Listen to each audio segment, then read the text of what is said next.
So stuffing is a luxury thing, isn't it? We should all have stuffing every day, but it's one of those things, if you're going to make it, you know, you might as well make it really properly. Well, if you can have it at Christmas time or, you know, once every now and again. So what I'm going to do is pop a little bit of butter in the side there, just snuggle it in on the side there, and that's going to melt down and help to dissolve with all the bacon fat and all that lovely onion and garlic, and it'll come together and make it nice and delicious.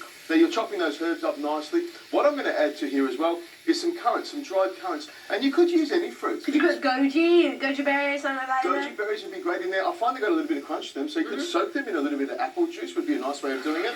And all that's going to do is sizzle around nicely like that. Look at that butter melting in there. I'm just going to add some salt and some pepper as well, but the currants go straight in there. They're dried. You could use some grapes in there as well. If you've got some grapes a little bit mushy. And, but you can really show your personality off with your stuffing. You could, and in summertime, we usually make things like stuffing for things like turkey and chicken and those sorts of things when we have them at Christmas time. Why not use mangoes? They're always in season in Australia. Seasonal stuffing. There we go. Now all I need to do is let that simmer away for a couple of minutes until it melts down, and we'll be able to add the hazelnuts and put it all together.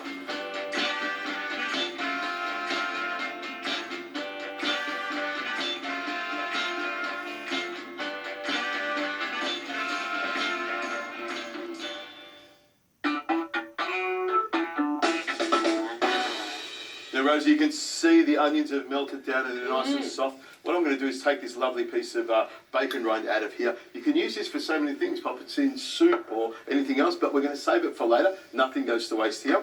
Now, I'm just going to grab this pan. I'm going to hot load straight into the bowl here like that and move this out of the way. Just make sure I turn that off. And get some breadcrumbs here, probably about 2 cups of fresh breadcrumbs straight in here. You could use dried breadcrumbs, but if you use dried breadcrumbs, they will soak up a lot of that butter. So I like to use fresh breadcrumbs. I get my Magimix, a couple of loaves of breads, give it a bit of a pulse and it comes together. Now the hazelnuts. So I've got these beautiful hazelnuts here, about a cup of hazelnuts that have been roasted. And the way I roast the hazelnuts is nice and slowly. If you do them too fast, they become a little bit burnt on the outside. So in they go, and I've chopped them up nice and neatly.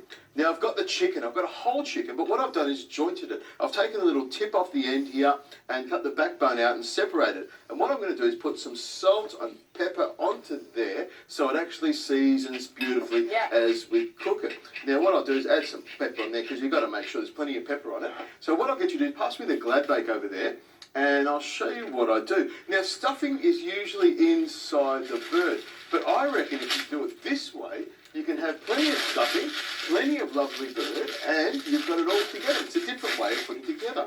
So what I'll do is I'll put some baking paper on the bottom here, and I'll grab that stuffing there with a spatula. What I do, Rosie, is pop it onto the bottom of my tray here, and then just smooth it out a little bit. And as you can see, there's plenty of herbs in here, hazelnuts. It looks good, and it's going to be delicious. And all I need to do is pop my chicken straight on top here. So we're going to roast it on top of the stuffing. Now if I pop this straight into the oven, what will happen is the stuffing will burn on the bottom. So if you pass me some stock over there, I'm going to pour some stock over the top of it so it will stay quite moist. Isn't it? Oh, it's a bit clever. The old type. This is a hack. The salty old dog's got a few tricks up his sleeve, hasn't he? Now a bit of stock around there, and I'm going to put about a cup and a half of stock in there, and it will keep it nice and moist as it comes together. It will evaporate a little bit, and it'll also help to keep the chicken nice and moist. Now a little bit of extra virgin olive oil over the top there because we want that skin to go nice and crispy and hold together. Now all we need to do is pop this into the oven at about 180 degrees Celsius. It'll be nice and golden on top, roasted all the way through. I can't wait to get into this.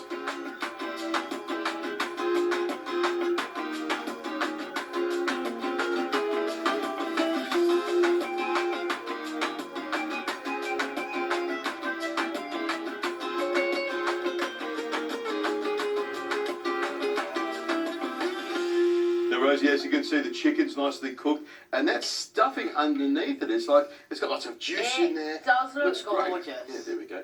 Some peas on there. Christmas Day in a pancake. It is like Christmas Day in a pancake. I've got some peas down there already. Now, this is the bit where you decide whether they're for you, whether you're a breast or a leg person. That's the end. Well, I'm going to go for the breast because I've left the wing on, which is my favourite part. And I want you to see, that's the stuffing there. It's sort of firmed up, but you can see it's moist and juicy.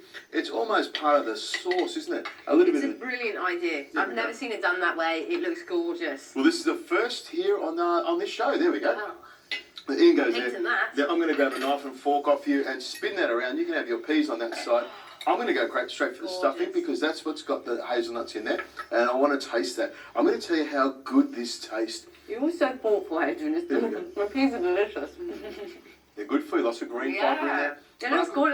Lovely having the fruit element in that stuffing, isn't it? I can tell you the flavour is delicious. I've got the crunch of the nut, the softness of the stuffing in there, the sweetness of the fruit. The chicken, I'm just going to push aside. I'm just going to keep eating the stuffing. It's so delicious. But this chicken, you can see, it's got lovely colour on it, and it's portioned up already.